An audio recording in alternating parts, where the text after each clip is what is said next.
I've done that for a very long time, so. Good evening. Going to call this evening's city council meeting on the 16th of December to order at 7 p.m.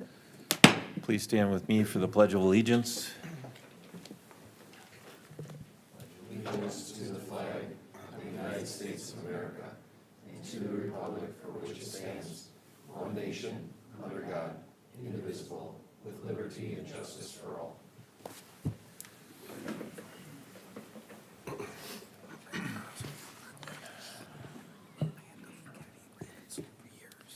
So we have the agenda to approve as my computer's still uploading slowly.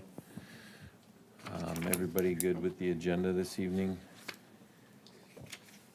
If they are, then I'll entertain a motion to approve the agenda. So moved. Is there a second? Second. All those in agreement to approve the agenda as presented, please signify by saying aye. Aye. Okay, agenda is hereby approved. We do have a presentation this evening. The JCs like to come to the podium and make their presentation. Good evening. I'm Stacy from the Lake Elmo, JCI Lake Elmo. I'm the president this year, and we wanted to thank the city of Lake Elmo for all of their support over the past 50 years with the JCI Lake Elmo. Unfortunately, many of volunteer organizations are having a hard time staying afloat and keeping members, and ours is not exempt. We will be closing our chapter as of December 31st of this year, but we would like to present a donation to the city of Lake Elmo, and if Emily would like to say a few words. Hi, Mayor. Hi, everybody. I'm Emily Carlson. I am the gambling manager for the Lake Elmo JCs. Like President Stacy said, unfortunately, we are closing our doors as of the end of this calendar year, but we wanted to make sure we did our final annual donation to the city. Again, we thank you all so much and the city so much for all of your support, your dedication, and working with us, having a great working relationship with us for over 50 years. Our gambling operation at Twin Point Tavern was opened back in 1987, and we officially ended our part of that at the end of April this year.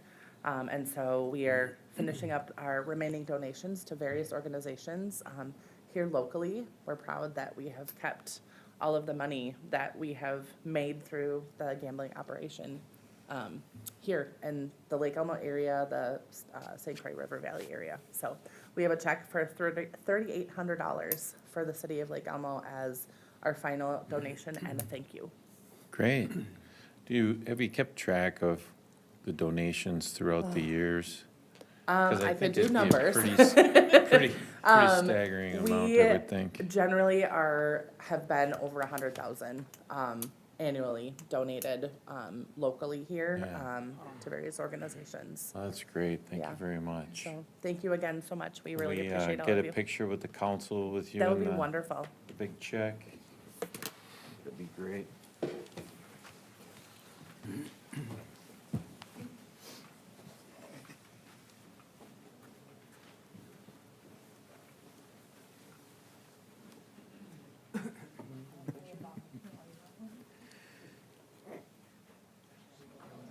Sure. Thanks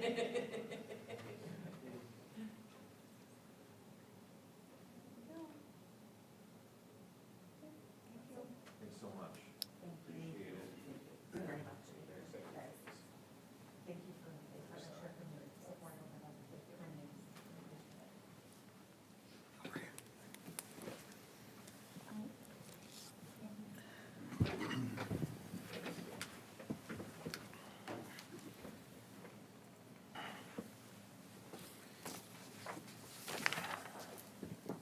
Do we have anybody writing anything down for public comments and inquiries?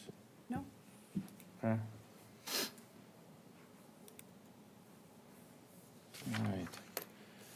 We had, which minutes did we have? There are no minutes this time. So E is not applicable. All right, in the consent agenda this evening, we have accept donation from the Lake Elmo J.C.'s, approve payments and disbursements, reappoint Parks Commissioner, liquor license renewals, approve the EDA Workplan, 2026 personnel policy changes that we went through workshop last week, pay grade realignment for the public works positions, approve the MPCA grant agreement for well 2 water treatment plant operations and maintenance, approve pay request number 3 for the I-94 lift station Forcemain replacement project, approve pay request number 6 for the 2025 street improvements, approve security reduction for Milestone Daycare Center, approve security reduction for North Star First Edition, approve security release for Enterprise Rent-A-Car.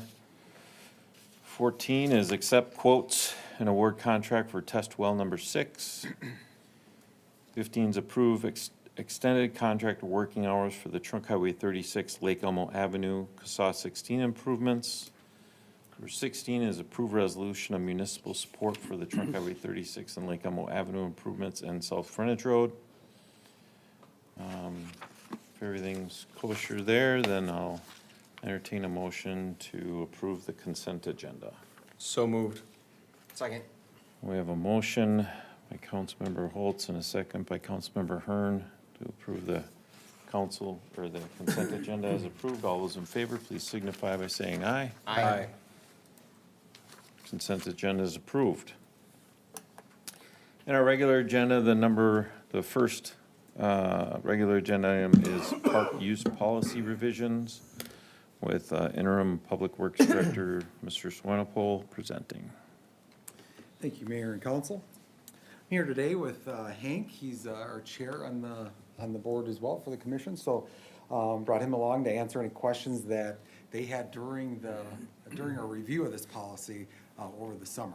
So part of our work plan for 2025 was to review our park use policy because of a number of complaints and issues that we had throughout our rentals, asset rentals for the city. So again, throughout the summer, we worked with the Parks Commission to clarify some procedures related to the rental of our assets, including our athletic courts, ball fields, and park shelters. Staff worked with the commissioners and discussed our current usage of charge, identified areas where the policy could be more transparent and user-friendly, and discussed potential updates to ensure consistency, fairness, and efficient management of these community amenities. The feedback provided during these meetings provided revisions and intended to enhance the public access while still supporting and engaging organized activities. So the issue before the council tonight is, would the council like to accept the proposed changes to the park use policy? Our park use policy was, and hasn't been changed since 2019, so that's why we put it in the work plan for this year to maybe make some upgrades, especially with our improvements to our, not only our ball fields, including Reed Park, but also our pickleball courts in the last couple of years. Our current use policy, which currently sits right now, does again look at our fields, our courts, and our shelters. And our current structure is rated as our ball fields. When they start out the season, it's $500 for the season or $50 a day. Again, at the end of the year, that's totally refundable. All the money's given back.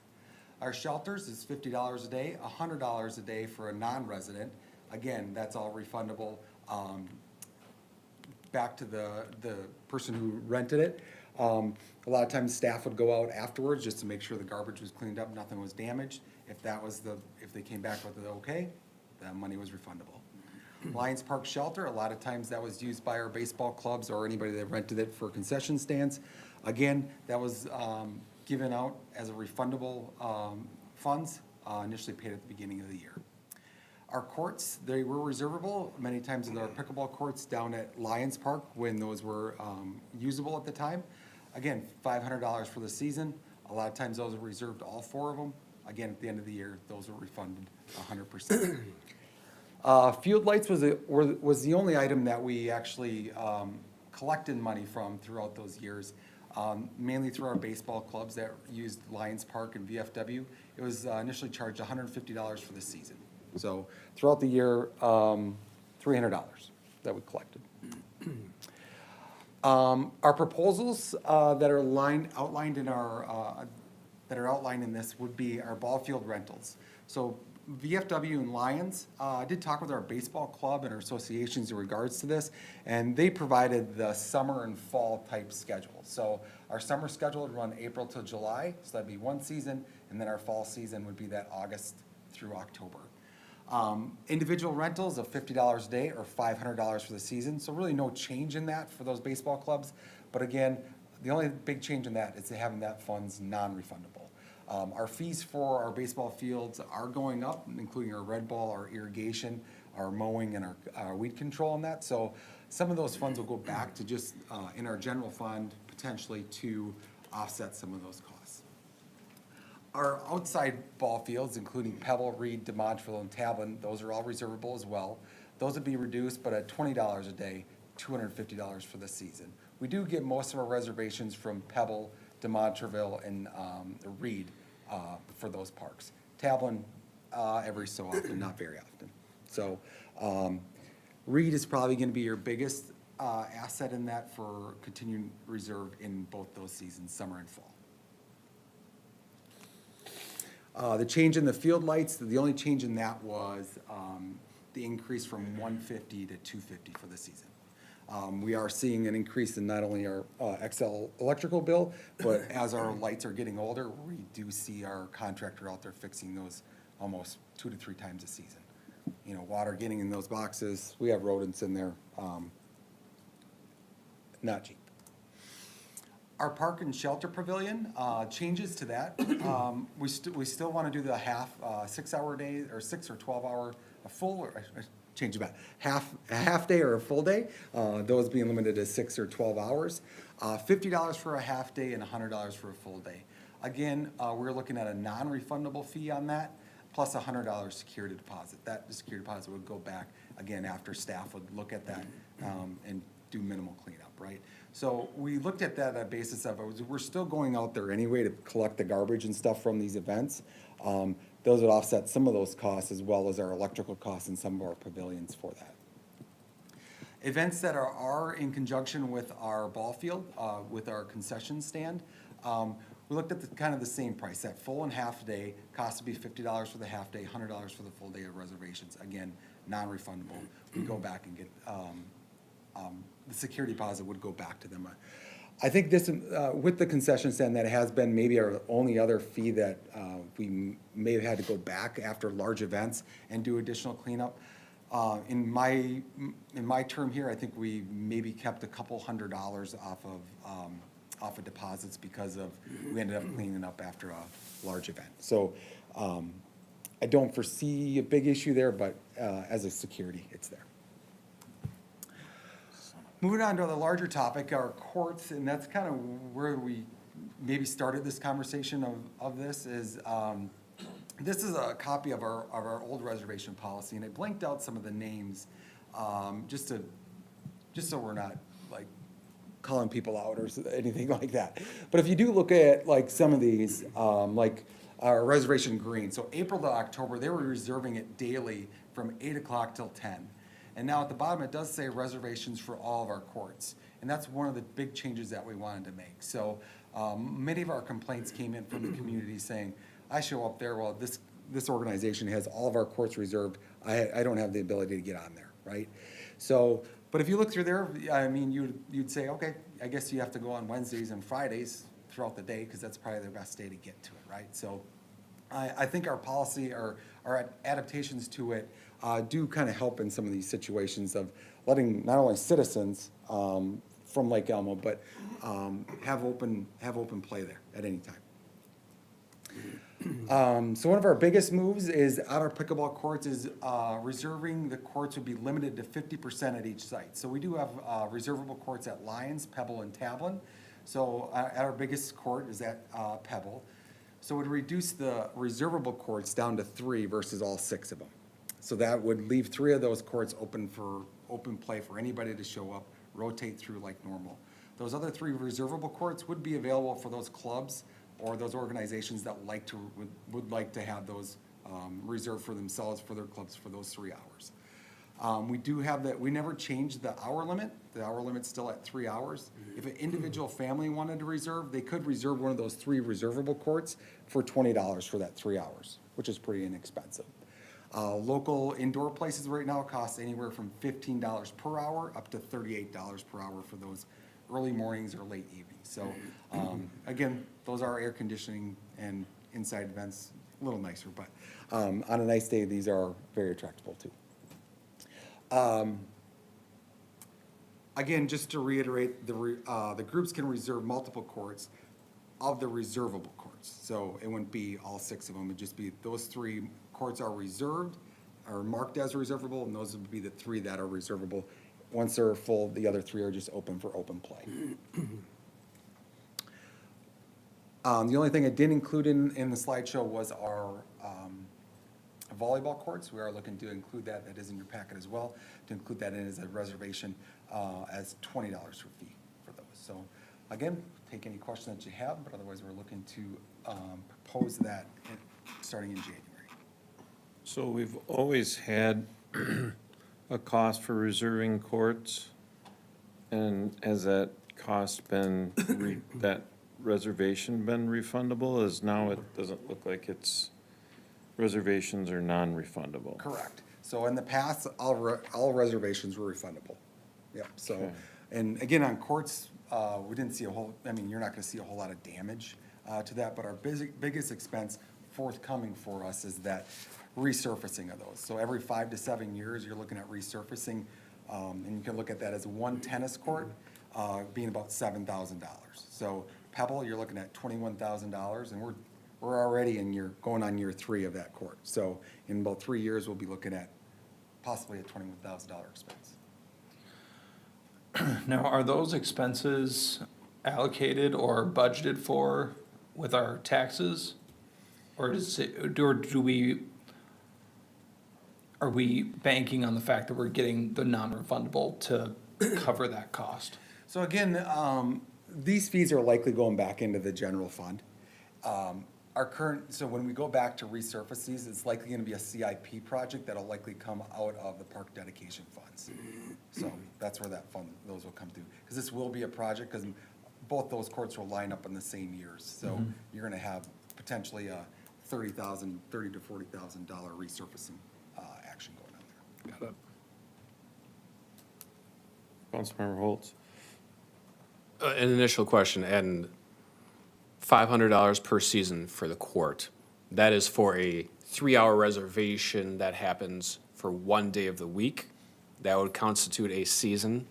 So, yeah, so, that'd be the 100, so if I reserve that court for the week, that'd be $100. So that's still fairly cheap for 7 days, right? So if you look at 30 weeks from that April till October, being that 30 weeks, a club could say, okay, I'll spend $3,000 technically, right, for 30 weeks for 7 days a week to rent it from 8 to 10. And on their end, they're already paying this. They're just getting it back at the end of the day. So the amounts are exactly the same for those. So, again, though, that would not be refundable. Correct. Yeah. But as in, now that front-end deposit is still the same amount, $500 per season for the courts. So they already were upping this money before, they just were used to getting it back. Yeah, correct, yep. And then, is it still a single method for all? It's using the website for, Yeah, so Deposit. the reservation form that I showed you before was our previous action. So now we have converted that over to our website.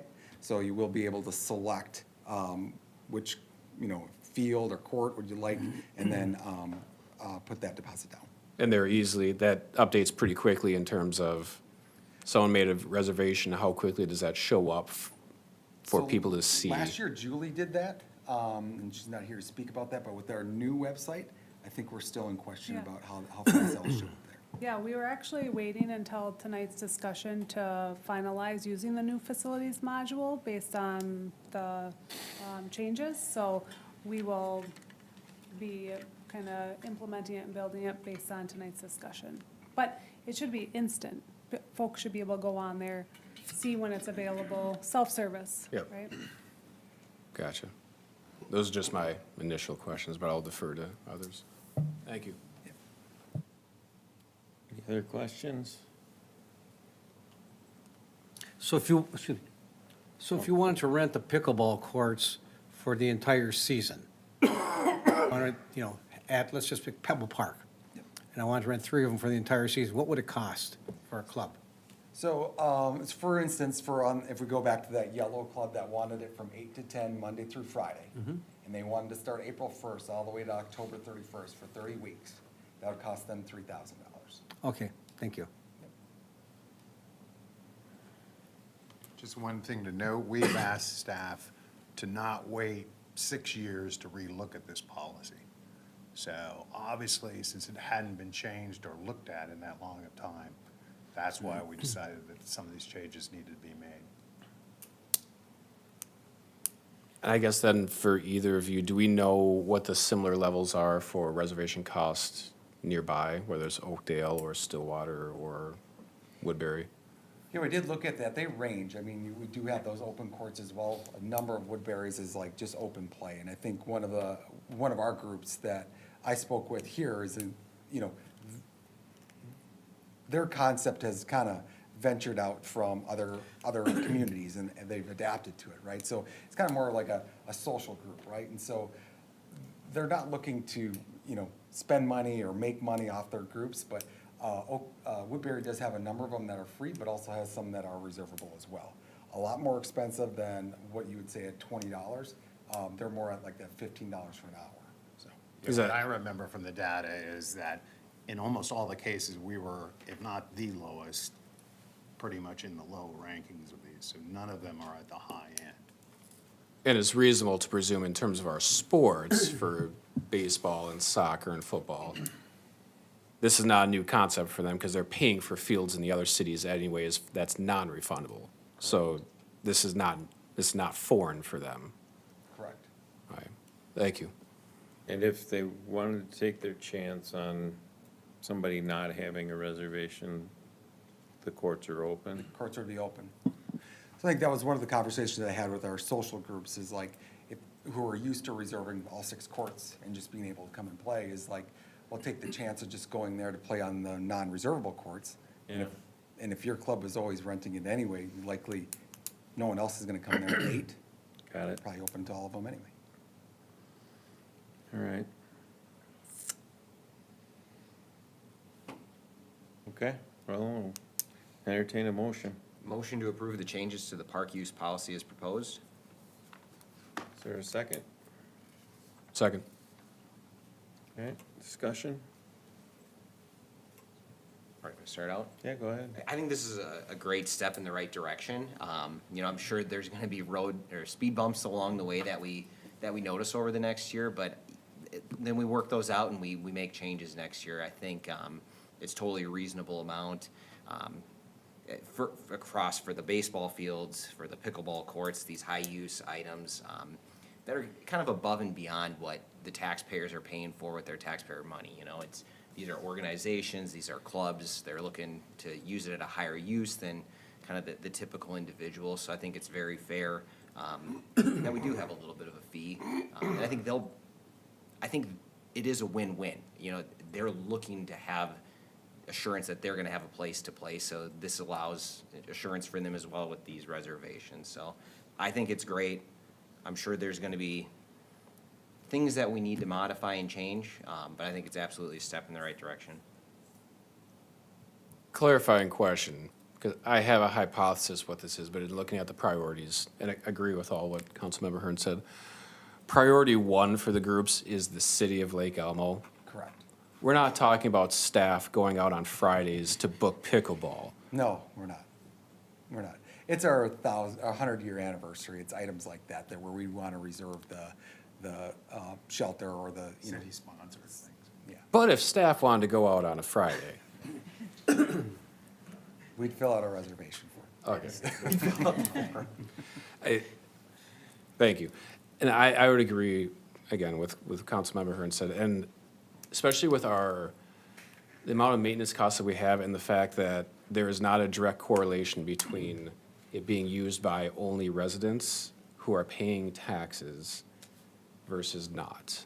And this is not 1960 anymore, where it's very affordable to have facilities that are used at a moderate rate. Our facilities are used at a very high amount, and we do have a need to make sure that we're aligning the needs based upon various revenue sources. Now, I understand it's going into a general budget, but as the years come forward, we are probably going to have a conversation as to how to allocate that in certain ways. So it might be this going for fertilizer.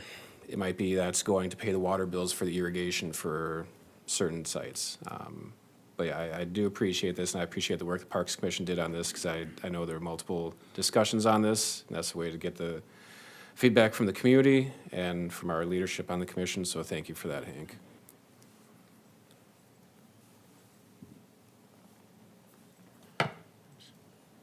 I did get one email yesterday afternoon disagreeing with the cost for reservation based on residents already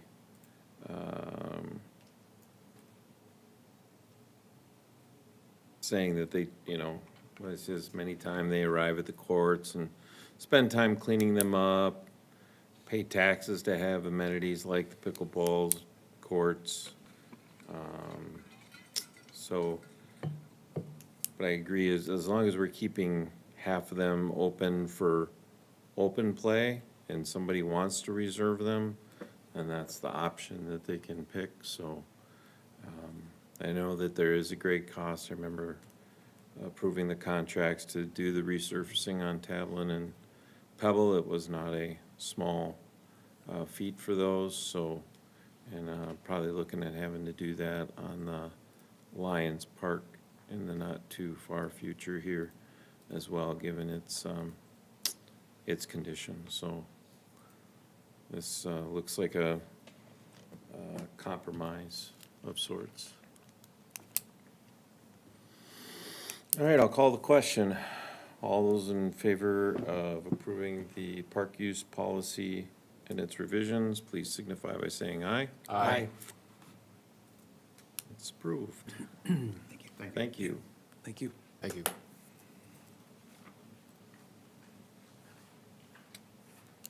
All right, so item number 2, we have 2026 budget and levies hearing.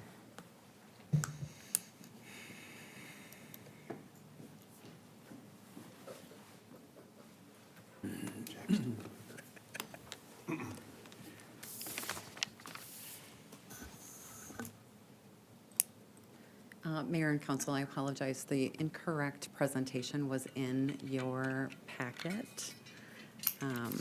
So if you reopen the agenda and re-click on that, it'll pull up the correct file. Thank you, Jennifer, for doing that at the last second. Like how new? Pardon me? Like how new? Like two seconds ago. Okay. Please give me a moment.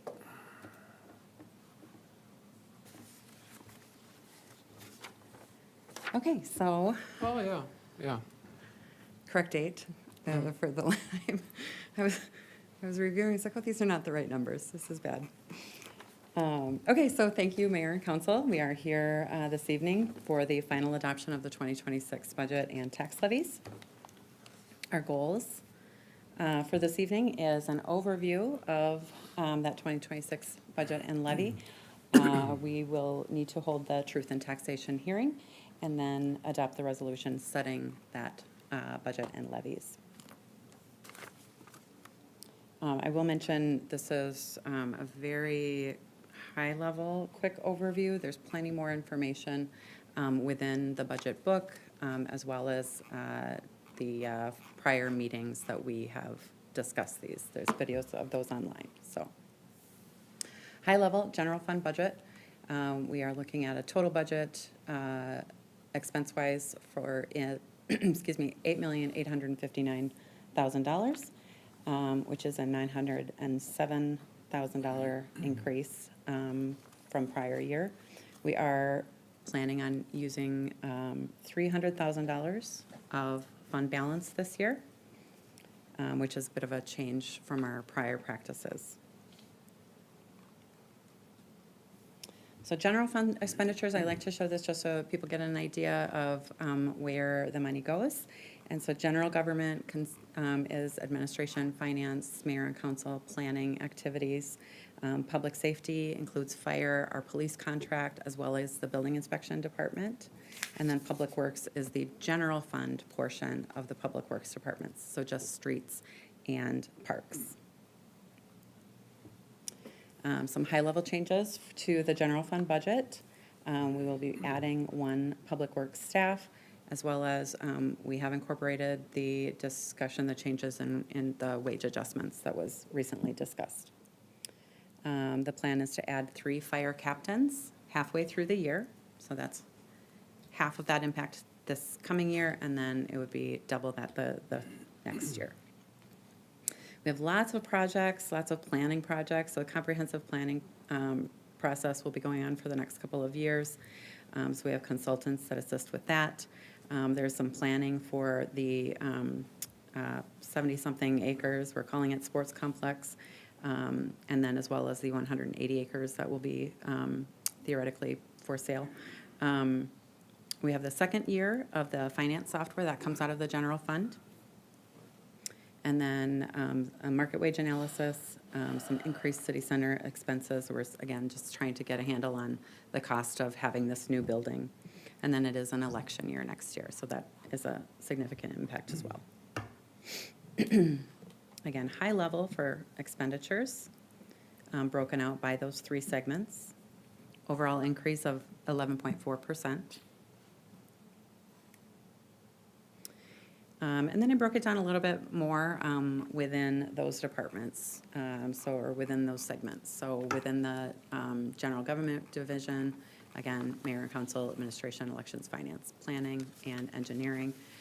Seeing significant changes in engineering with the new contract, with Bolton and Mink, as well as, again, the planning and zoning has the increase for a lot of those planning process, the comprehensive planning and the 180 acres and such. Public safety, again, just high-level increases. The increase to fire is due largely to those 3 fire captains. The animal control budget, it seems like a big jump, is actually, we sort of under-budgeted for 2025, so this is just a more realistic number. And then within public works, we have that 1 additional staff, the market wage adjustment. And then I would also just kind of point out, if you're looking at the year-to-date, and I believe it was Councilmember Herm maybe asked this, it's a really good question about the difference between our year-to-date numbers and our budgeted numbers. So I just want to mention that the public works staff expenses are budgeted one way, but we bill them according to the work that they do. So there is kind of a big variation between our year-to-date numbers and our budgets for next year, and our budgets for this year actually even. So I'm still trying to get a handle on good processes for that. Okay, so again, here's our expenditures, and then we just need to know how we are going to pay for these services. So we'll move into revenues. The blue section of this pie chart is taxes. Again, those are only the general fund taxes. So that funds our operations. We also have licenses and permits. Charges for services, a lot of those 2 segments are based on development charges and building permits. So we're just going to assume that those are going to kind of hold steady for the next year. Intergovernmental, I want to point out, that is a significant decrease because we are moving the MSA dollars that we would normally put into the general fund. Those are being deposited directly into our infrastructure reserve fund. And then I also am budgeting a little closer to actuals for investment earnings. And then again, down at the bottom, that $300,000 is the use of fund balance.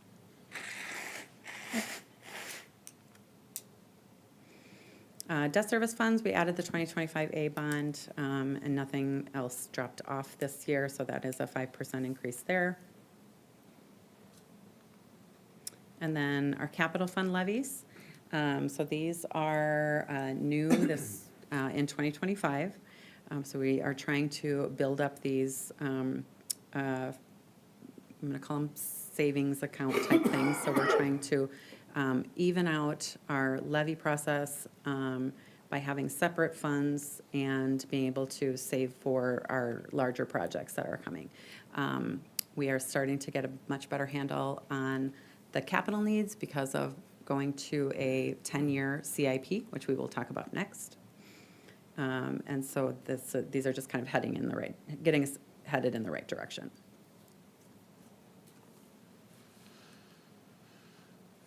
So our total levy would be $11,497,785. That is an increase of approximately 1.4 million, or 14%.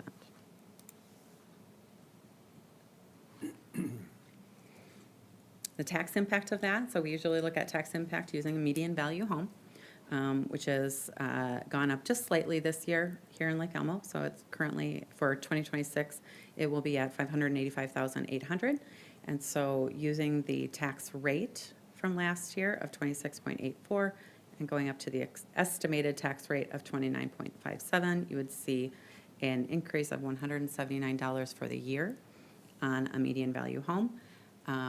This is just a measurement. Obviously, nobody has that exact increase, and so it really depends on the property and how it's valued.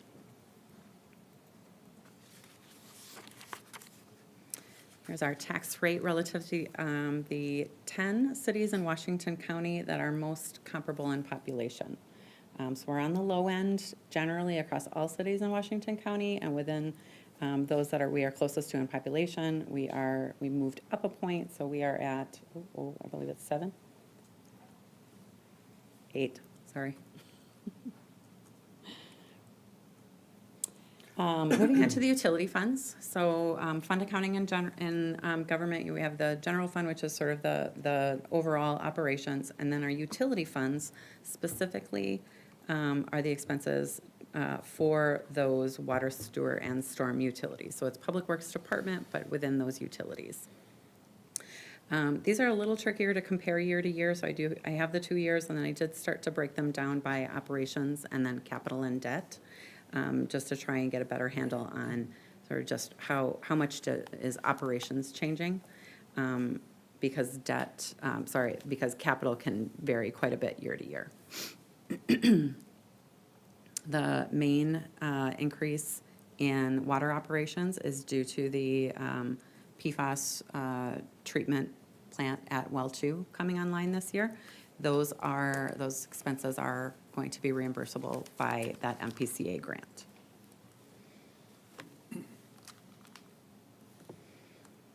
And then as we move and kind of create these better processes, we're budgeting for these minor funds. So we did separate out some funds for fire equipment and projects, again, to just kind of level out those general fund operations. So his projects for this year are fewer than last year. And then city center shared expenses, again, this is a new fund, so this is an internal service fund where we are keeping track of all of the city center expenses and then billing them back to the departments that are within here within city center.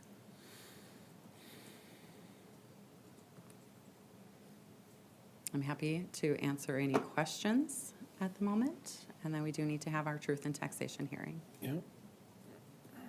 Questions for Clarissa? Councilmember Hearn? Could you just remind me again, what is our fund balance at? From like a percentage standpoint? At the end, so fund or just balance is total? measured at the beginning of each year, so Okay. fund balance. And I believe that for the audit, it was around 130%. Our policy is 50 to 60%. So we do have some room to move in there. However, we are doing this long-term planning. I have some ideas on how we need to kind of shift stuff around, so use of fund balance is not necessarily something that we want to continue to do to fund operations. Okay. Can you remind us what I remember, and I know we said to use the $300,000. It was a one-time expense. Can somebody remind me what that was for? So I took out of the sort of list of projects as we were going through the budget, so a lot of the comprehensive planning, Oh, right. the 180 acres planning, sort of these one-time type Right. things, the finance software, the general fund portion. If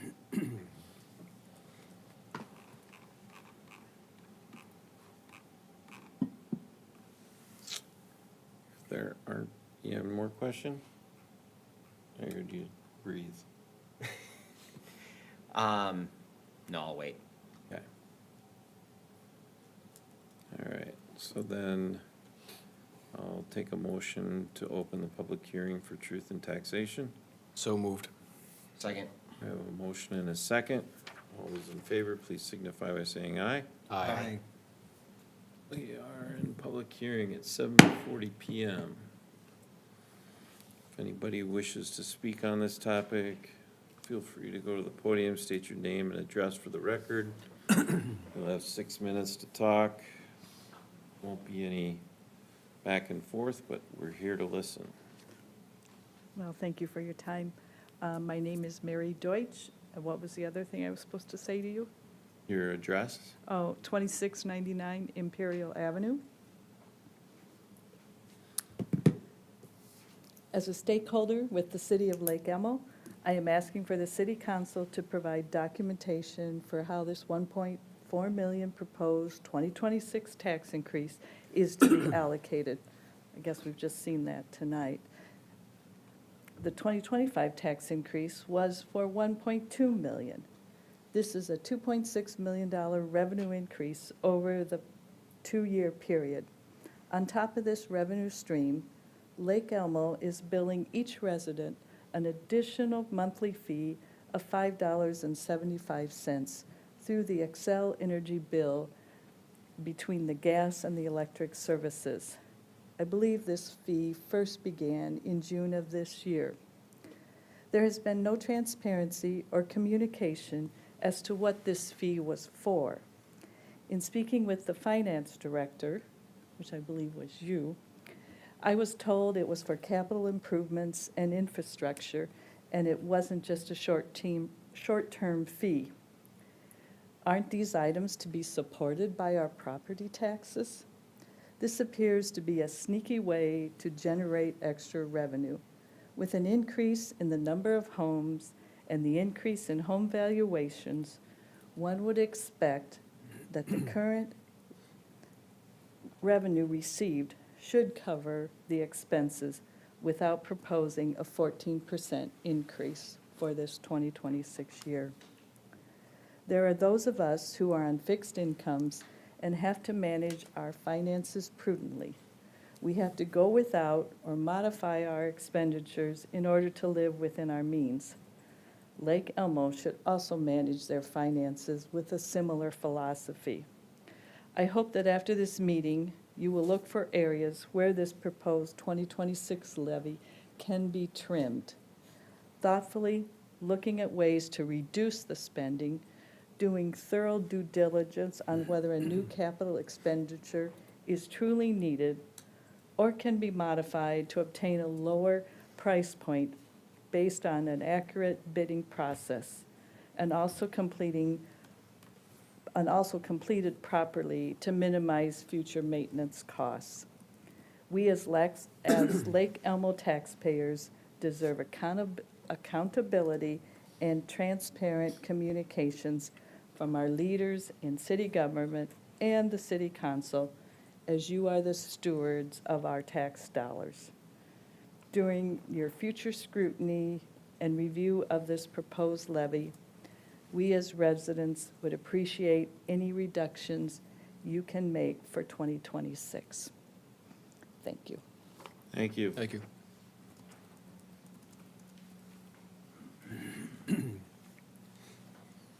Good evening. Thanks for the opportunity to come and talk tonight on the Truth and Taxation hearing. My name is Cliff Bougeot. I live in Lake Elmo in the Carriage Station development.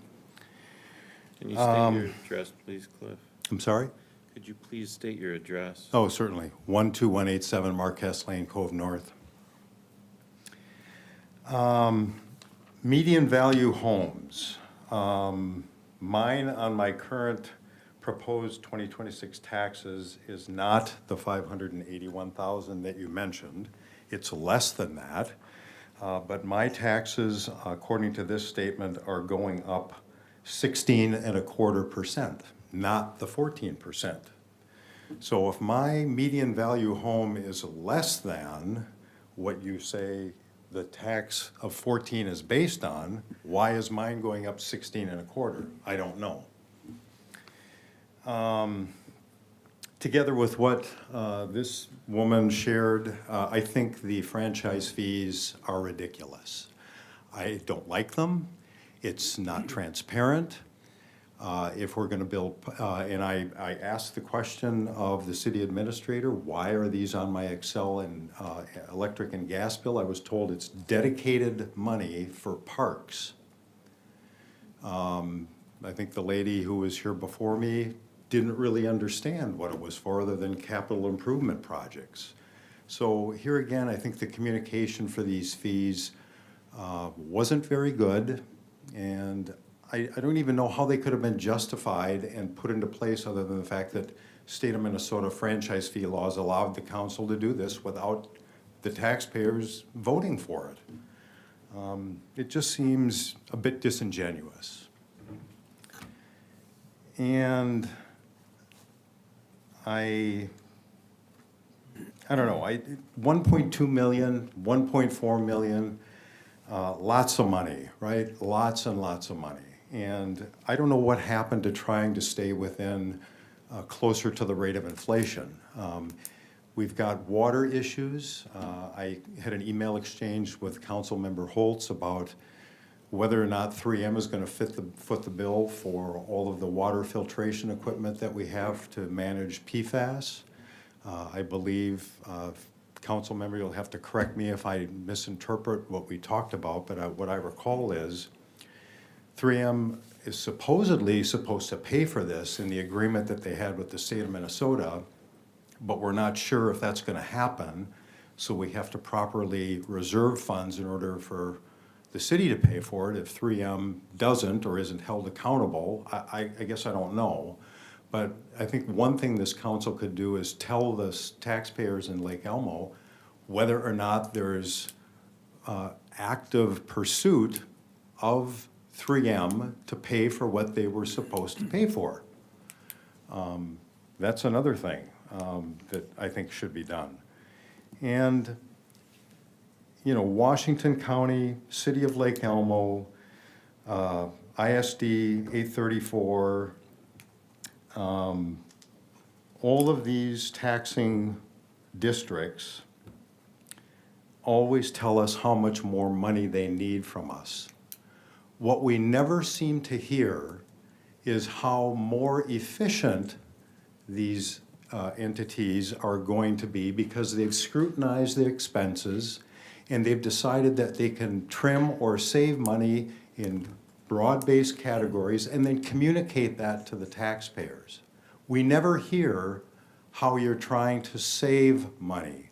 All we hear about as taxpayers is how you want more and need more, right? And in this case, 14% more. In my case, 16.25% more. And I think it would be a much better, much more well-rounded presentation if you presented to the taxpayer where you were able to save and how much you were able to save through initiatives that department heads are charged with carrying out. So that's one recommendation I would have for this city. And here's an example of ways to possibly save money. Granted, it's only one example from one day. Last Tuesday, starting at about 2 o'clock, we had snowfall begin. I think we ended up with about 5 inches. At about 10 a.m. last Tuesday, so approximately 4 hours before the snow started to fall, the plow went through my development, taking off about a ½ inch of snow that had fallen on Sunday. What for? Doesn't the Public Works Director and the Public Works Department look at the weather forecast? Somebody told the plows to go out on Tuesday morning instead of simply waiting until after the snowfall that we got Tuesday night into Wednesday morning. And to me, seeing a plow on the street in that kind of a situation doesn't produce a lot of confidence in me that people are making sound financial decisions. So again, thanks for the opportunity to come and speak, and I hope this council can find places to trim expenses and reduce the 14% increase you're looking to pass. Thank you. Thank you.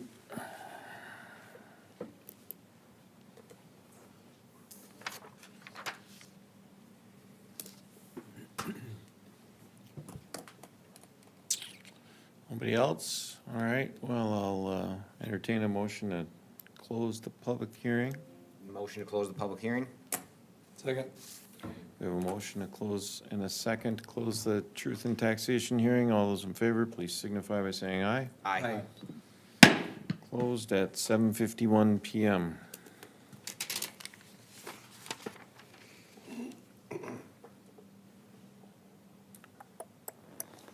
I'll entertain a motion on the resolution for the 2026 budget and levy. Motion to approve Resolution 2025-084, setting the 2026 property tax levy and adopting various 2026 budgets. There a second? Second. We have a motion and a second. Discussion. Councilmember Holtz. As it's top of mind, top of memory, Cliff is correct about the exchange that we had. And I don't speak on behalf of council when I respond to those things. It's just based upon my knowledge and experience of being on the settlement work group and what's in the public domain. What he was referring to is the future O&M costs that all the cities, not just Lake Elmo, but all of us will have for infrastructure that we need to have to protect the health of the public. The settlement dollars are running out and will be gone within 1.5 to 2 years. But there is a consent agreement that 3M signed previously with the state. We are not a party to that agreement. We are not allowed in the room when that agreement's being discussed between 3M and the state. So there's very limited information we can give because we are not allowed in that room. And 3M has indicated they plan to take it to arbitration they don't agree with how the state is looking to try to get that process rolling, is essentially that. So we had a previous discussion about utility rates for water, and there was an increase of it, partially due to making sure that we take into account depreciation for the system, which has not always been the case, and also to potentially start to build up a coffer, so to speak, for funds in case we are on the hook for something that we should not be. Not one of us up here, I think I can speak reasonably true on this. Not one of us wants to be in that position, but we also know we all have a responsibility to ensure our water continues to be healthy. That is our first priority and duty. But Cliff is correct about that conversation. Number one, thank you for both Cliff and for yourself for speaking. That is your job as residents, to be here and paying attention and to provide feedback. This is one meeting among 8 that has been the case, and we have received other feedback as well. On your end, thank you for this presentation and for that book. I consider that to be professionalism right there. There's an 80-page, essentially budget manual to explain to the public, to us, to other staff, to other communities who are looking to be like, well, what are other people doing? How can we? That is fantastic and is not something that we have necessarily seen in prior years.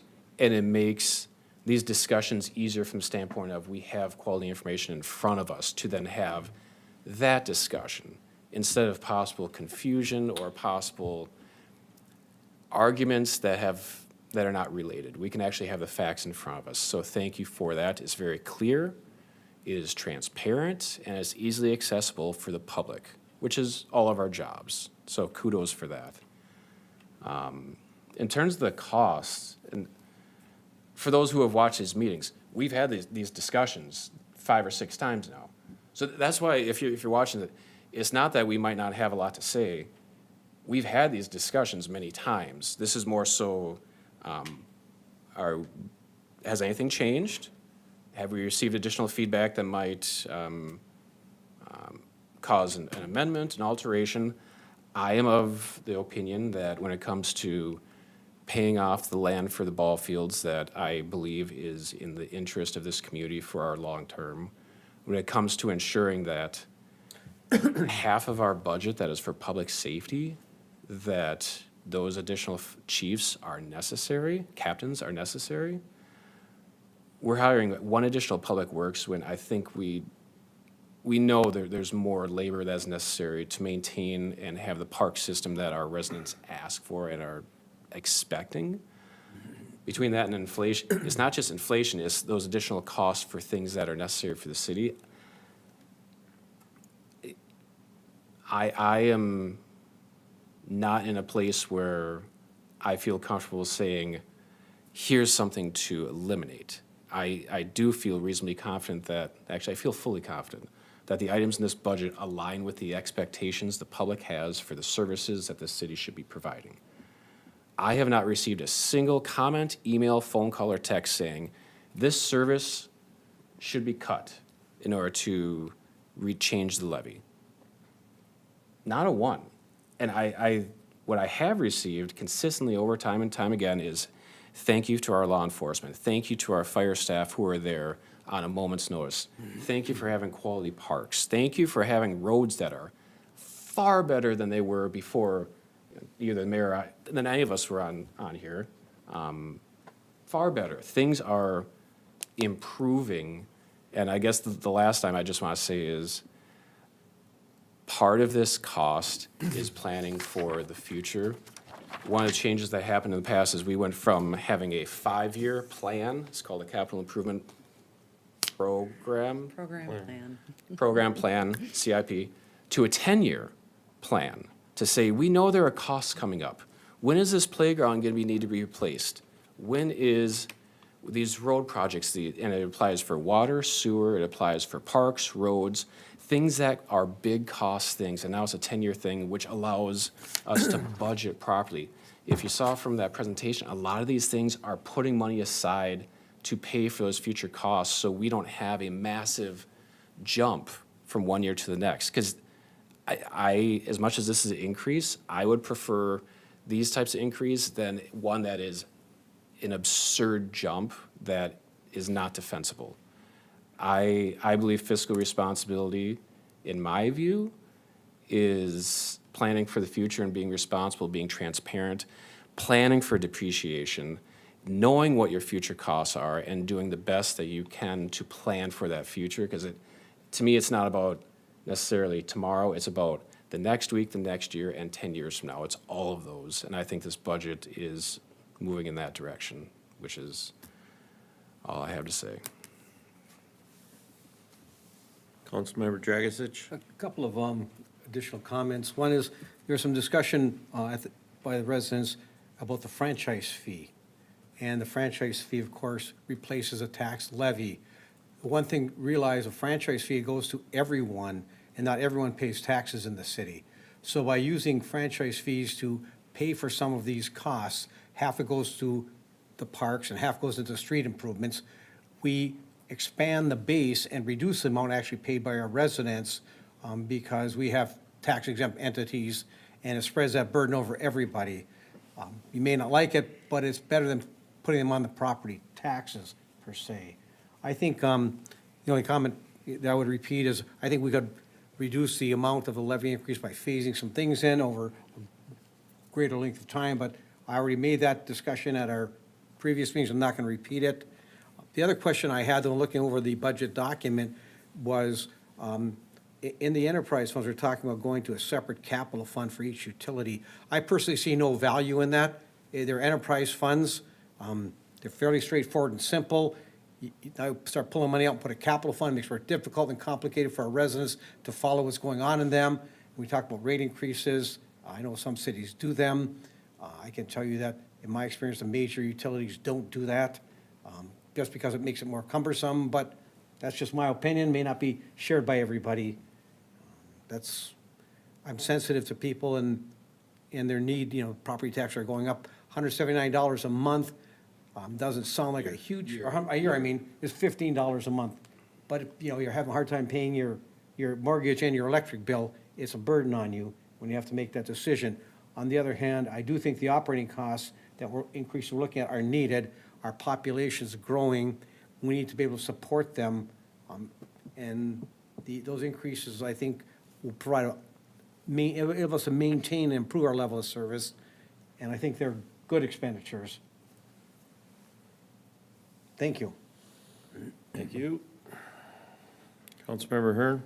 I guess I'll just touch on the transparency part first, because that, just with the public comment on that, and I think this is challenging because, I think if someone's kind of seen the report tonight, possibly for the first time, hearing the discussion tonight, it might seem like, well, there's not a lot of discussion about this, and to me, this was even kind of counterintuitive the first year that I did this, and I'd say probably the majority of the discussion happened back in August during that initial conversation, and I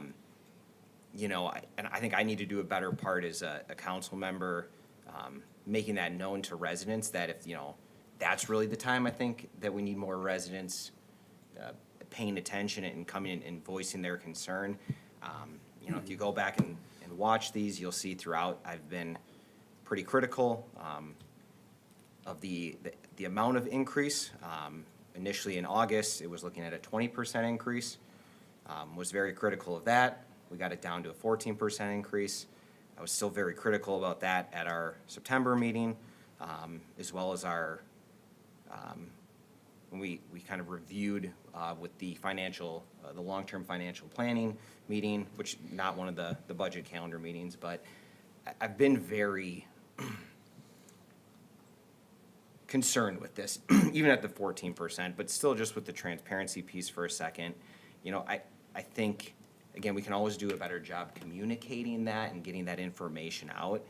I think from my standpoint with the levies, which again, not that I 100% agree with them in the first place, but I do think from a transparency standpoint that they actually do provide more transparency in the sense of we're saying, hey, the funds that are coming in from these levies that we're using with the infrastructure reserve levy, the street maintenance levy, the vehicle equipment levy, we're being very transparent with those funds are going towards those items. And again, me personally, I do like that transparency.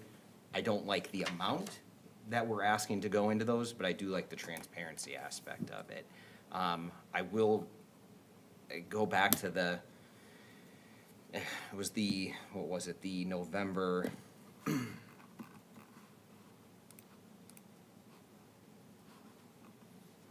the November 12th workshop where we were presented with the 3 different options for if we fund the infrastructure reserve fund with 200,000 versus 400,000 versus 500,000. I think which again, I really appreciate that was put together for us. I think that showed that we can absolutely decrease that amount that we're putting in there from 400,000, decrease that to 200,000, and we're absolutely still being fiscally responsible. We're moving towards our goal of decreasing that debt load from 55 million down towards 25 million versus if we go to 400,000 over those next 12 years, it decreases to 20 million instead of 25 million. Both of those are significantly a better place for us to be in.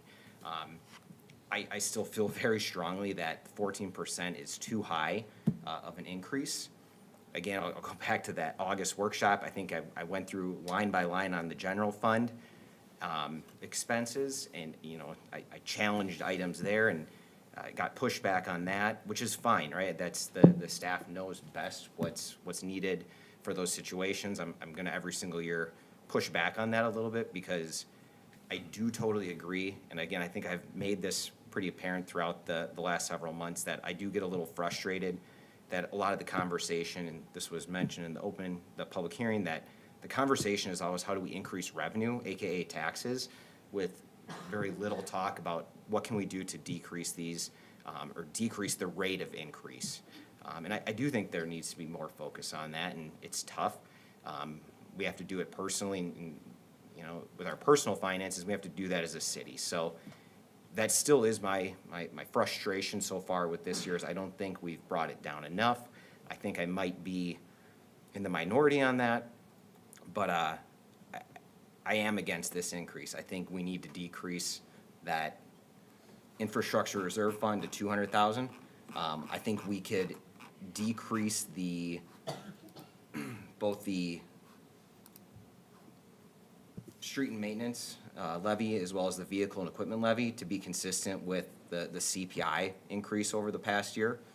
So decrease both of those, another 50,000 total between the two of those. That could decrease our total levy by 250,000. That makes it a 11% increase, which still is too high, but moving in the right direction. And, as much as I would like to say I'd love to see a 3% increase, across the whole thing, consistent with inflation. That's not reasonable. We're a growing city. We're gonna have more expenses and we gotta cover those. But I do think we need to look at decreasing this further. I think it's still too high. Thank you. Well, I'll just say, yes, we've talked about this quite a bit. And like Councilmember Hearn, I did go through line by line and understand that we have a lot of expenses. Probably one of the largest ones that we've experienced increases with is our fire department and providing that service for the city and moving into more of a 24-hour, 7 days a week service that, quite frankly, is necessary for the public safety. And as a city, previously, debt has never really been addressed. We keep adding on debt, and our debt load is getting to a point where it's not really, it hasn't been managed. And so by getting some of these levies in place, I think sets the city in the long term. Is it a big chunk right now? Yes, I agree. And you could step it, but then you're not getting rid of the debt, at least how I would like to see the debt reduced over the long term to put the city in a more financially viable situation. The increases that we saw in 2022 and 2023 were not recognizing the general increases that the country as a whole saw from the COVID and the increases that were taking place. Let's remember that we're paying for increases on health insurance, a lot of things that quite frankly come down from whether it's national legislation or state legislation, effect on what it costs residents every day for the things that we use. I lived in this community for 20 years. I've been very fortunate at the low taxes that we have. I still think, relatively speaking, they're low, and I get great services. I have great parks. The sheriff's department does a great job in policing our community, and I still think that's of a high value. Would I like to see it lower? Yes, but again, after going through the line, asking myself, what are we gonna cut out? And I didn't see where we're cutting out. It's adding 3 captains, it's increases in general, I don't know what health insurance is, 10%. I mean, these things cost more. If we wanna be competitive wage-wise for Public Works Department, you gotta be paying competitive wages or you're not gonna get the staff that are gonna be able to plow your roads and take care of your streets and clear out your drain system. So I get it. On the surface, I agree, but I also, when going through the budget, did not find where there were large chunks, other than in decreasing the levy, like you said, Councilmember Hearn, and reducing, taking longer to do some of that, and I'm just of a different opinion. I'd rather attack it, and I just think that sets up for future long-term success. Okay, Councilmember Cragness? Yeah, I just want to echo what the mayor was saying and Councilmember Holtz. I do agree that we just need to attack this, of course, I'd love to see a tax rate lower than a 14% increase, but with the debt that we have and the growing city, I just think that it's a necessary increase as of now. And Clarissa, I just want to thank you for putting this together. This mailer is extremely digestible for people to see exactly where their funds are going to, and also the budget calendar of knowing that this wasn't just a one-time meeting. We've met about this several times, and like Councilmember Holtz, I haven't gotten any emails or texts or anything like that with any dissenting opinions about the tax levies about tonight, so I just appreciate all the hard work that got put into this, so thank you. Thank you. And good, If I may, Mayor, sure. could I just give some kudos to my staff and Kathy, our communications coordinator? So we did put together a one-pager for you guys to hand out, and then we're gonna be emailing it out, and it will be in the fresh. So just hopefully digestible. I know it's still math and taxes and budgets, but, and then the budget book, I got a lot of help from my finance staff to put that together. Just kind of up our game a little bit with the presentation of some of these numbers.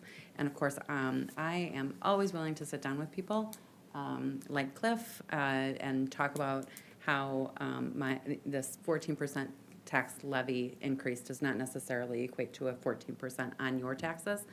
Happy to run anybody's numbers using their actual values. Sure, thank you. So I'll call the question. All those in favor of the motion to approve resolution 2025-084, setting the 2026 property tax levy and adopting various 2026 budgets, please signify by saying aye. Aye. Aye. Those opposed? Aye. Okay, passes 3-2.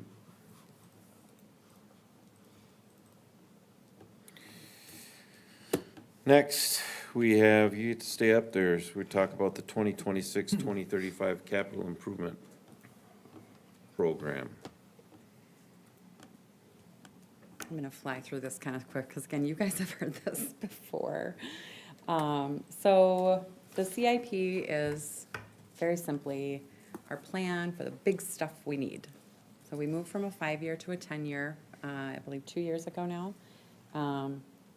And it just is giving us a lot better picture of our long-term needs. So we're using that for the capital improvement planning, we're using it for debt planning, the levy planning, so taking all of this information and wrapping our heads around the long-term needs of the city.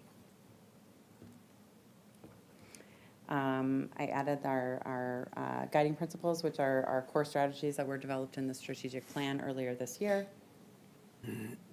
I listed some of our funding sources and how our priority rankings work within the plan.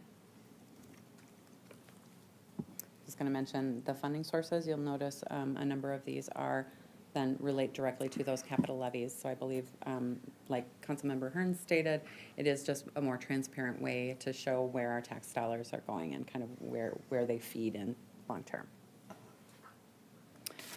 So our 10-year plan currently includes 145 projects or 141 projects, depending on if you're looking at the chart or the number.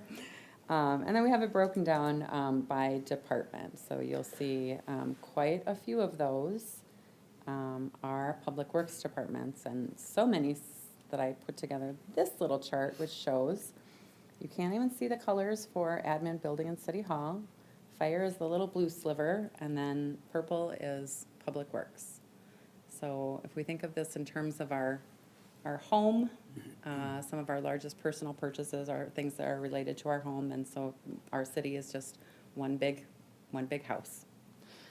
So this is what it looks like if we take out the water treatment plant. So the water treatment plant will be started in theory in the coming year. That is going to be funded, hopefully, by MPCA. Every time we have these conversations, I get a little bit nervous.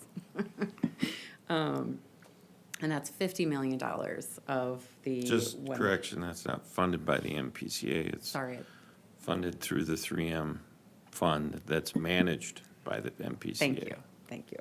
So of the 126 million total projects, 50 of that is that water treatment plant. So still quite a few in public works. So here's public works by our subtypes. So we've got our vehicles and equipment, Public Works buildings, our parks, and then our infrastructure being the largest segment. And then if we break up infrastructure even further into streets, water, sewer, and stormwater, plenty of fun charts. So quick rundown by department, admin and finance. We have the second year of our software implementation. We are super excited about that in January, so that is being split between general fund, water, and sewer. The building department has 4 vehicles, and so they have 1 vehicle purchase in the next 2 years. Within City Hall, we are just starting, and we started this, the operations side, the internal service fund that we build back to the general fund, and then we also set up the capital fund to plan for to try and cover the depreciation of buildings, so long-term planning for replacing rugs and HVAC stuff. And then we did have some things that were discussed. I added them to the CIP just to have them in a budget and somewhere where we can manage. All of these are still, some of these are kind of still up for discussion and final numbers and such, so. The fire department has tender 2, which was approved for purchase and ordered in 2025, but we'll be paying for it here in the next couple of years. And then a utility vehicle. And then Public Works, so the Public Works Department includes streets and general public works, parks, water, sewer, and stormwater. For the CIP breakdown, I break it down by the vehicles and equipment, the buildings and some other stuff, parks, and then infrastructure is broken out into streets, water, sewer, and stormwater. So we have 4 vehicles and equipment being purchased in the next couple of years, 30 projects total. They're going to be doing some finishing of the floors. The Jamaica building needs some paving, and then they're looking at doing a security fence and gate at the Public Works building. Parks and Recreation, these projects are typically funded through the Park Dedication Fund, which is funded by developers. And so we have a new park pavilion. I believe the location is to be determined. Some trail additions and maintenance, court resurfacing, and some playground replacements. Streets. The council adopted the street infrastructure plan in July. That I believe was when Jack presented that. And so we take all of that information from that plan and build it into the CIP. So I won't rehash those too much. So just want to touch on the funding sources again, sort of going back to the mayor's point about debt. These street projects have been largely funded by debt in the past. And so we started that infrastructure capital levy in order to decrease that over time. So our funding sources for streets include a mix of some bonding still, the infrastructure fund, special assessments for some of those streets, Minnesota state aid, again, will be deposited directly into that 409 fund and used to fund these projects, and then potentially some transfers from the general fund. And just to be clear, some of that 27 projects includes projects that we have to participate in that are being done by others. Correct. The county, when we have to do our cost participation, right? That's not purely city-driven projects. Absolutely. So for the next couple of years, we have our annual street improvement program, which are typically neighborhood streets, the 45th, a whole bunch of streets there. And then to the mayor's point, the county projects, so the Trunk Highway 36 and Lake Elmo Avenue improvements, I believe our contribution to that is $5 million at this, tentatively at this time, to be determined. We also are looking at a long-term plan to fund streetlights, so we've started to work these in. We have just a couple of replacements I believe we need to figure out for the next couple of years, and then the rest are a little ways out, but we're, again, just kind of starting to build these, that plan. The water fund funds all of our capital improvements for water. So again, these are utilities that are paid directly by users. These do not come out of property taxes. I should say users and development. There are development fees. And so wells, water towers, water treatment facilities, which are largely funded by the grant funds, and then water mains and some pumps. The sewer fund, similarly, paid by users. We have some, the only major expenditure is some oversizing. And then stormwater is both our structures and then also some ponds, ditches and such are all included in that. And so we have penciled in some phase 2 improvements at the North Star, which is oversizing, I guess, and then some other system improvements that are being worked on by engineering to kind of determine what we need. So funding and debt, I already touched on this, and I'll just add the franchise fees that are being deposited into the infrastructure fund. So half of all of those franchise fees are going directly towards our capital improvements on streets. Oh, that's it. Questions for Councilmember Dragisich? Looking through this again, I still remain confused as to on our street improvement projects, why we don't have stormwater funding, stormwater utility funding as the source for those stormwater improvements that go into our street improvements. We have catch basins and pipes, and of course, portion of the curb and gutters is, for stormwater flow. And so it would provide some, additional source of revenue there that would be appropriate because they support the stormwater. And we can't resolve that tonight anyway. I just bring that up because I want to keep it in the back of our mind as we get to that project for funding for 2026 and say what portion should be funded from stormwater. And then if the fund can actually afford, it's the second question. Sorry, there's two pieces there, but I just want to keep that in people's minds because it would relieve some of the debt we've been issuing to finance the streets. Thank you.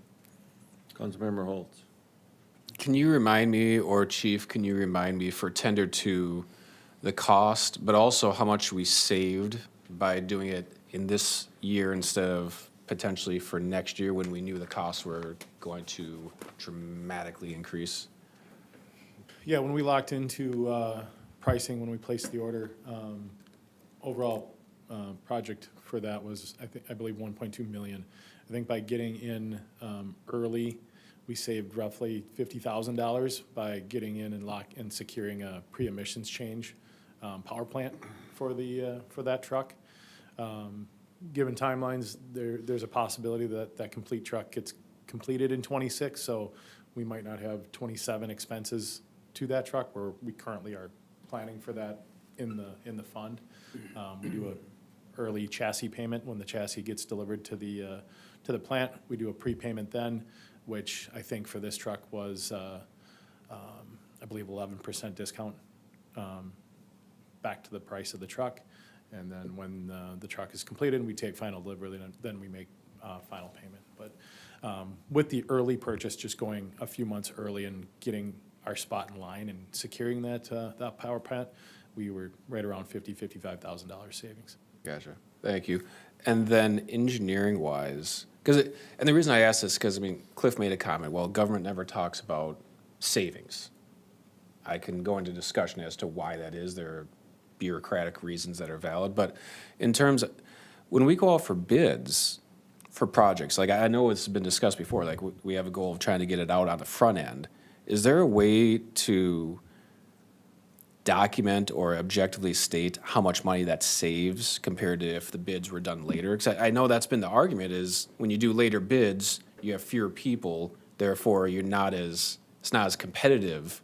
But is there a way that in the future, like we can just have that as a data point to say, here's the money that we saved because we were proactive and got these bids out early? Or is that more of a hypothetical?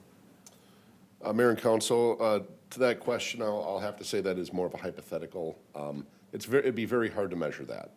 What I will say is that generally, when you do get out to bid sooner, you're going to get better pricing because there's, kind of less work on the street. Contractors are trying to set up their season, and it's a good general rule of thumb. Like the early bird gets the worm, right? Typically, you'll see bid prices go up as the construction season goes on. It's something we can certainly look into and maybe just provide provide a little feedback to that point. I would just like to add that a previous employer, when I managed our overlay program that managed somewhere in the $8 to $11 million a year, we, the first year I was there, we didn't get our bids out to package until May, and the price per ton for bituminous was really high. Then we vowed to get it out in February, March. So the thought is, they're not full of work. They might have some carryover work from the year before. But you get more bidders, you get more competition.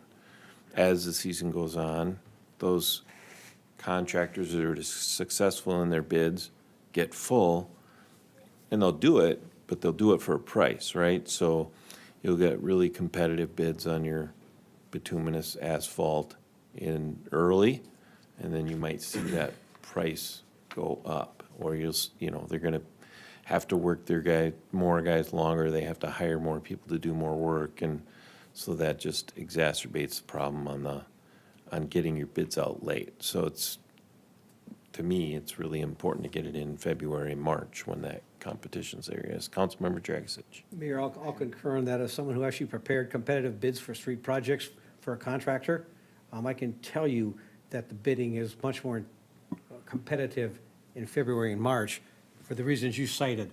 Yeah. And the contractor I provided the bids for, we get later in the year, have a pretty full calendar. We say, well, we're going to bid this, but we're going to bid it at a premium, because if we get it, we want to make a lot of money. And if we don't get it, we're already booked up. Right. So I can confirm what you're saying. But I don't know that you can measure that. It'd be more speculation Gotcha. right? And then question for Public Works.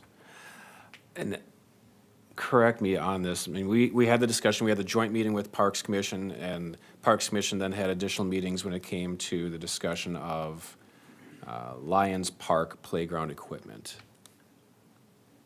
And, because there's a reason that is the largest allocation. There's the valid reasons for it, but where are we on that?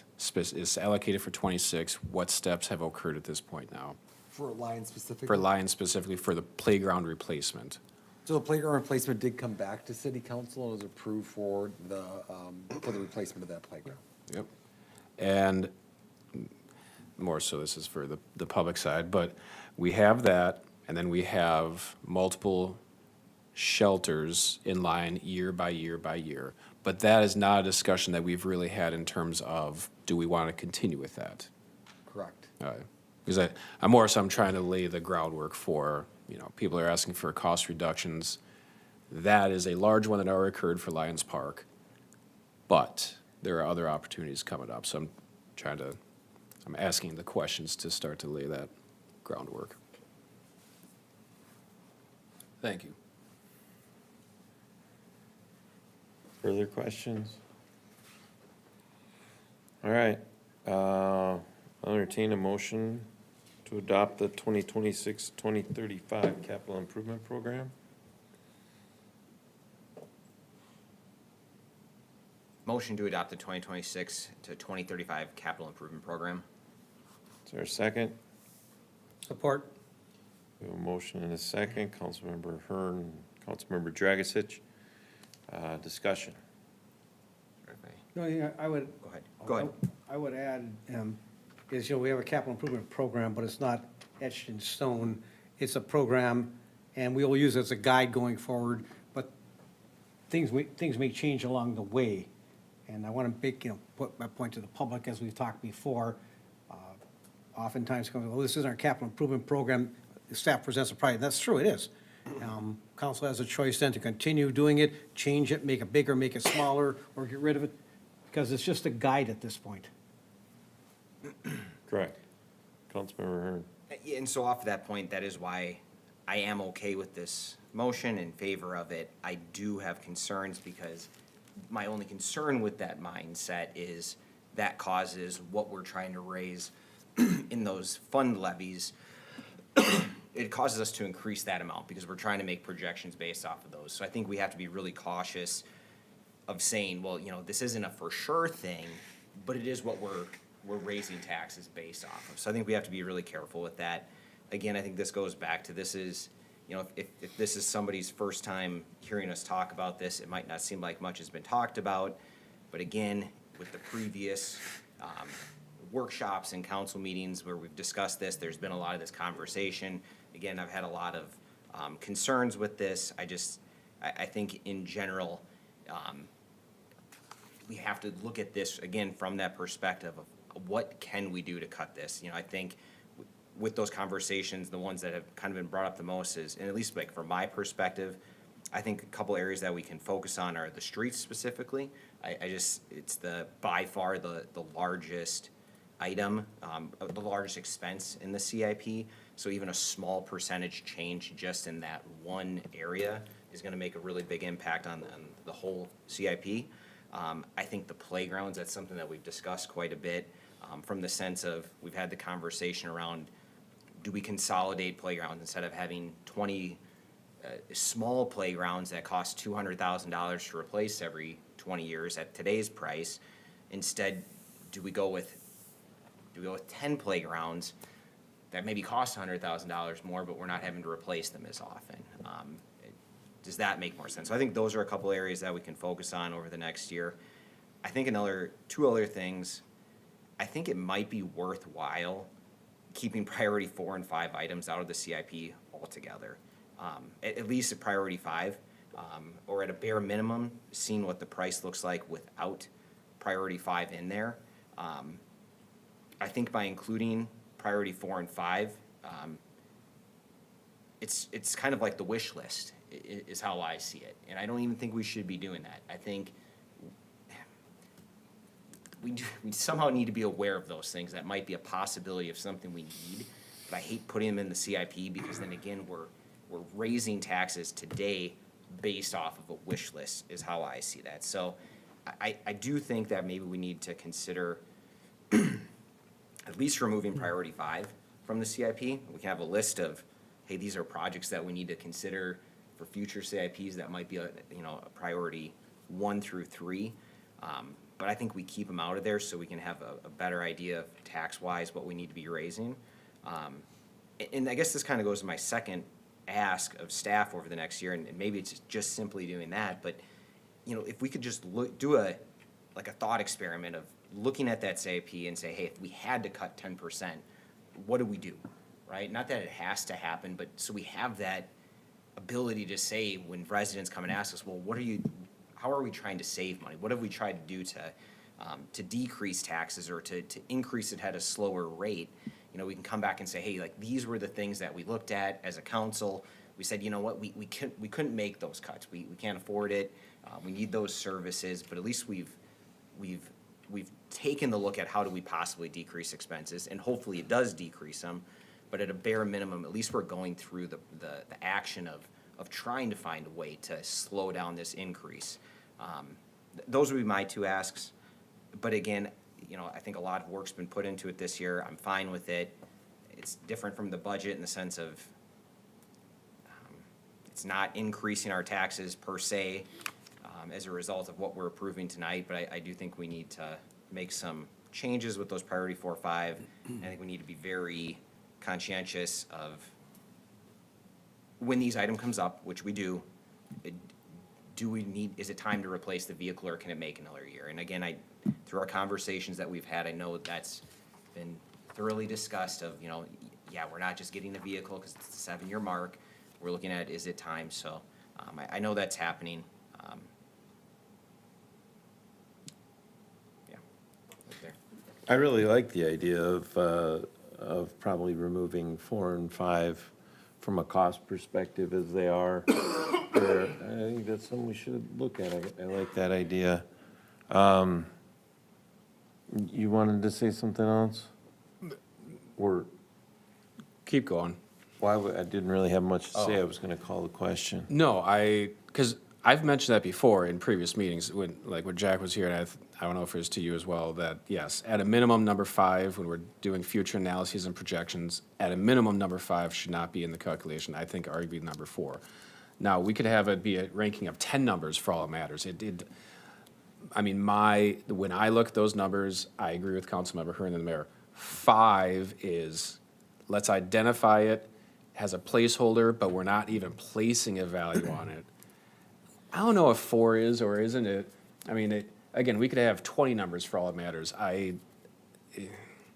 Could have 6 numbers, but for sure, absolutely, let's, in the future analyses, keep 5 off there for how much we are choosing to put in place, because you are correct, that determines how much we're putting in for the future costs. And as an example, the new park pavilions, I think, should be a 5. I do. They are great to have, but if the feedback is, and I cannot stand the phrase because it's not true, tighten your belt. Well, that's an example. That's an amenity. It is a choice. It's not a necessity. It's nice to have. And if we really, really want it, there are other ways to generate revenue, such as partnerships with HOAs or donations, et cetera, et cetera. That to me is a prime example of a number 5 that we should not be projecting the revenues for. But I also am fully aware some of these things that are on here are not being paid for with a levy in any way, shape, or form, such as a park development at Limerick. I'm fully aware that's coming from park dedication from, if they get approval, and they would be paying for it. So it does depend upon the project, but I digress. I think in the future we should have that discussion as to where that cutoff is. Councilmember Hearn. Obviously, this would be, in the further discussions, again, my initial concern is we would have to think about the details on that, though. If we take out, we say, hey, no more priority 4 and 5, do they just turn into priority 3 then, right? And so I think we'd have to really talk through how do we go about that. Maybe we keep them, but we just don't put them into the price. Right, you keep the name Yeah. only. Yeah. Right, like, so we don't forget about it. Yeah. And, I mean, that's kind of Yeah. along the lines I was thinking, Just, so. yeah, I don't wanna see it be gamed as a way as, oh, it's an item 4, the council's not even gonna consider it. so I'm No, just gonna put it I as a think 3. we set up our strategies and our key initiatives at the beginning of the year with stakeholders and the council and the staff. I think that's what drives a lot of, the first 2 years into the year 3, so, anyway. Yeah, thank you. All right. All those in favor of the motion to adopt 2026-2035 capital improvement program, please signify by saying aye. Aye. Motion passes. Got your stand-in shoes on tonight? I'm fine. You got the 2026 fee schedule here.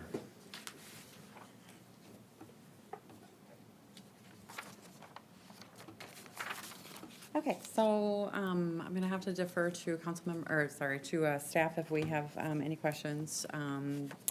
This is a very collaborative effort. So we just have a few minor changes to the fee schedule this year, other than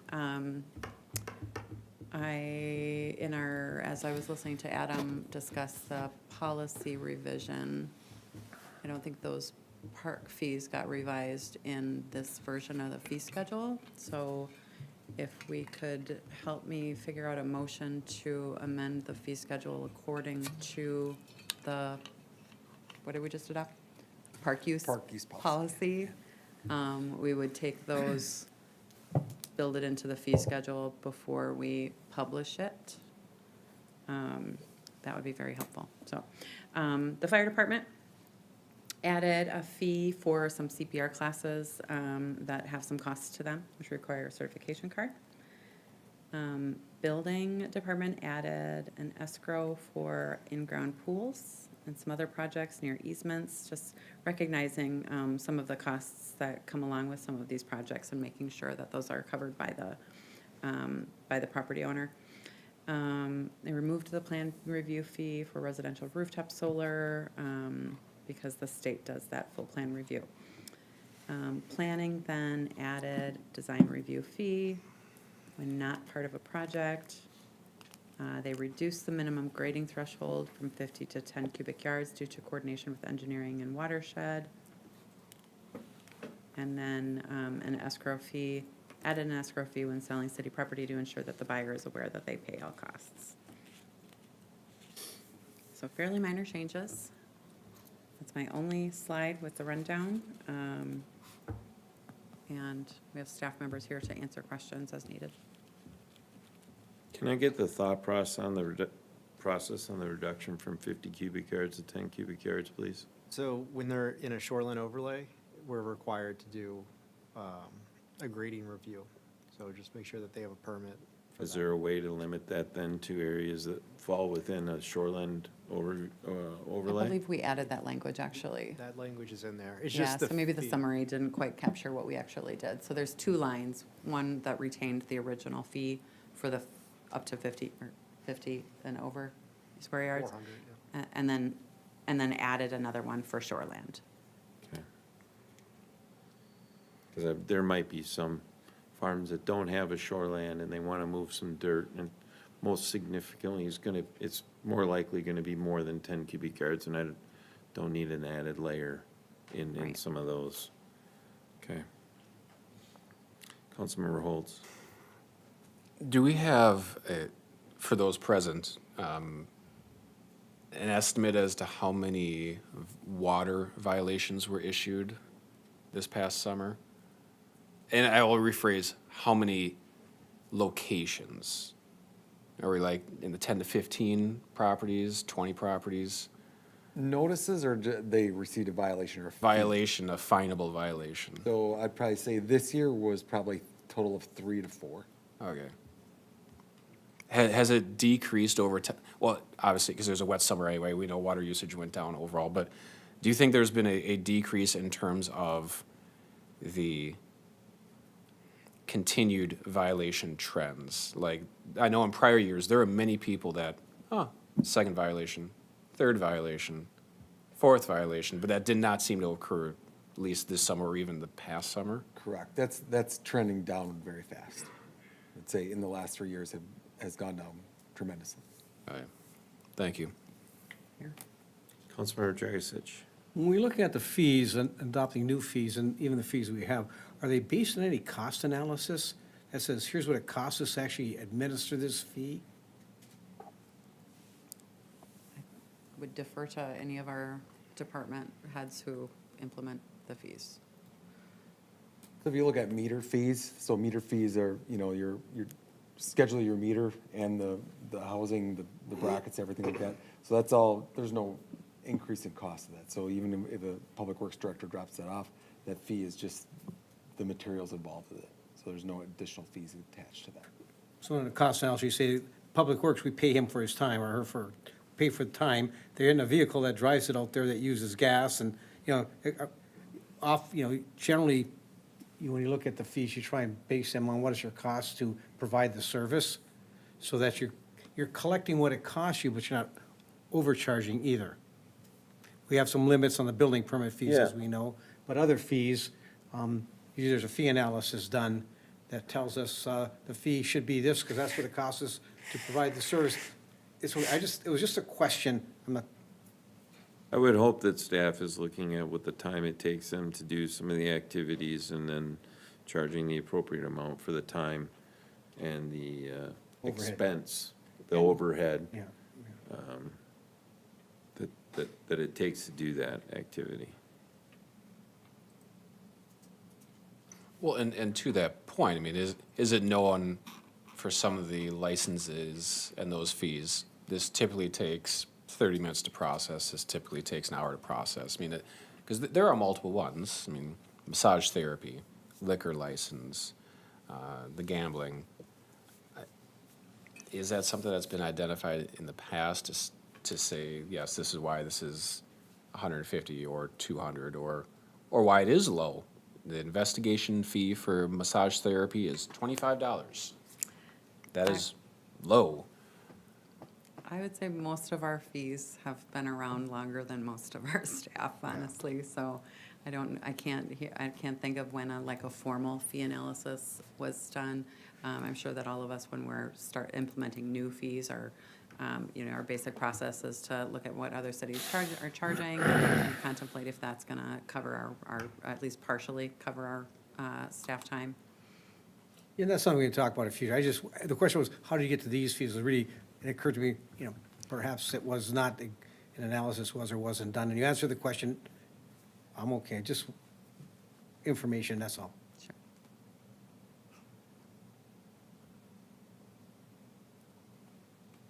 Well, and the one where I could see it being potentially higher. Are you asking a question? For planning purposes, the EAW, how much time does staff take? And it's rare, like, there might only be one EAW every 2 years, but it's at 1,500. I mean, is that representative? Because there's a lot of back and forth. I get they'd have to hire a consultant, but I assume it takes a lot of time on your end as well. It would take more time, but since we're going through our consultant, they're paying the consultant costs, so. I think 1,500 is adequate, as long as we're still using the consultant going forward. All right. I'll entertain a motion for discussion. Motion to approve ordinance 2025-18, adopting the 2026 City of Lake Elmo fee schedule, and to include the park use policy that we approved tonight. Good catch. Got it. I like that. Second. All right, we have a motion to approve ordinance 2025-18, adopting the 2026 City of Lake Elmo fee schedule, including the park plan policy that was previously approved this evening on the agenda. Any discussion? I guess the one thing I would say is that maybe staff could, in the future, this coming year, make sure that look over the fees and make sure they are appropriate, given the one thing, at least my previous experience, is that sometimes, because cities are not-for-profit, right? So you forget about some of the expenses that you incur in doing some of the services that you do, where a consultant or a private company is gonna say, well, I gotta pay for this, I gotta pay for this, it's gonna take my time, I gotta drive there, my equipment, whatever. Just take a look at the fees and make sure that they're still appropriate. If they haven't been changed in 15 years, I would say they're probably low. And do a comparison with our cities, because these are services that we provide to, whether it's businesses or residents that need these things done for normal business. So that's my only comment there. Councilmember Holtz. And the only comment I had, based upon your feedback, Adam, I was going to be seeing if there was interest in drastically upgrading the violation amounts for water. But I don't know if this was a good sample the last 2 years, because there was wet summers. And I do have fears as to how others in power outside of the city may want cities in this area to be carrying out and enforcing the requirements of the White Bear Lake lawsuit. And so I just, that's one piece. So maybe in the back of our minds, especially if we do have a dry summer this year and we start to see those violations, it might be for discussion next fall to see, what are those levels where actually would change behavior on the violations. But again, the last 2 years, it didn't happen, mainly because there wasn't a need to overwater. But yeah, I agree with the mayor. All right, I'll call the question. All those in favor of the motion to approve an ordinance 2025-18 adopting the 2026 City of Lake Elmo fee schedule, including the new parks plan policy rates, signify by saying aye. Aye. Motion passes. I'll entertain a motion for authorizing publication. Motion to adopt resolution 2025-085, authorizing publication of ordinance 2025-18 by title and summary. Can I get a second? Thank you. All those in favor of the motion to adopt resolution 2025-085, authorizing the publication of said ordinance, please signify by saying aye. Aye. Motion is approved. Council reports. Councilmember Dragisich. No report. Councilmember Holtz. This is the last meeting of the year for the council, so thank you to staff, all those who are here tonight and those who are not, and thank you to fellow council members. That, to me, like, part of being up here, like, I always thought being on council, one of the purposes I wanted to see was to make government boring again. Because truly, like, we've seen instances of local government where there's drama or yelling, where they have to hire a parliamentarian. Like, we are past that. And part of that is because of you all. We have disagreements. We just had a 3-2 vote. We don't go after each other. We don't bring it out into the streets to, not physically, out in the streets to create rhetoric and to inflame things. We are able to have agreements and disagreements and know that being able to do the job effectively and to do it as adults, it matters. So thank you for that. And I would say it starts with leadership from the mayor, so. Thank you. Yeah, so 2025, I want to thank staff for what I think was a really great year. A lot of moving things. First full year for Administrator Miller, right? So getting the feet underneath her and doing great things, I think, with the staff. And I see better morale in the staff and good things coming from that. I want to thank Public Works for the snowplow clearing, kind of the first major event. I think it was done well. I want to thank the residents for their patience, because it's usually takes a couple of rounds to get that all done. I didn't hear any complaints, which I think is great. I was able to, last week I missed because I ended up with the flu that's going around, but you know, the weekend prior to that, we had Light Up Lake Elmo. And thanks again for the fire staff helping, making sure Santa Claus got delivered to downtown, and the public works staff for helping off with closing the rounds. Again, I'm always, my kids are grown, but I love seeing other people's kids smile and giggle and laugh, and yes, sometimes cry because maybe they didn't get the lights or whatever they wanted, right? But Councilmember Holtz had a wonderful voice, did get some singing along with him, and thanks to Councilmember Hearn helping with the PA system. Worked much better than previous years. It did. That was, Yeah. It's a nice speaker. It is a nice speaker. So I just want to wish everybody a Merry Christmas or a Happy Hanukkah, or however you choose to celebrate during this holiday season. And yeah, thank you.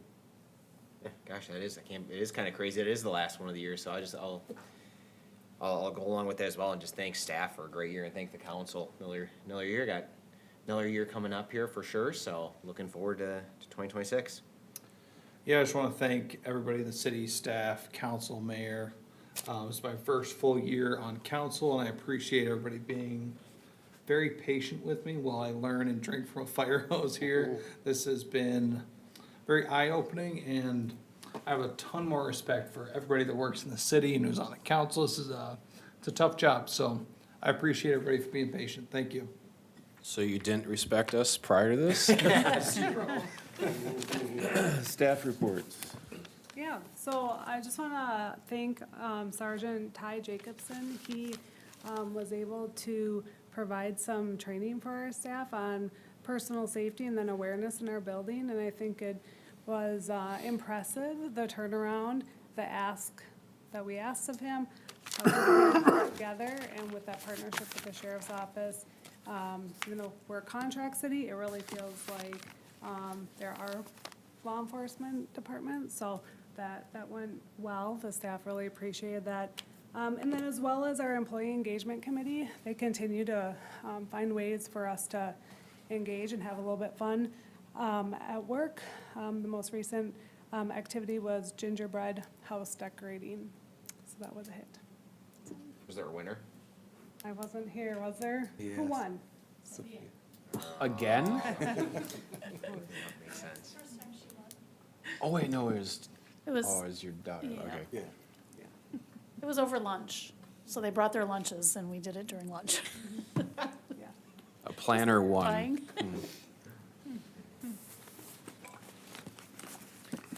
Doyle?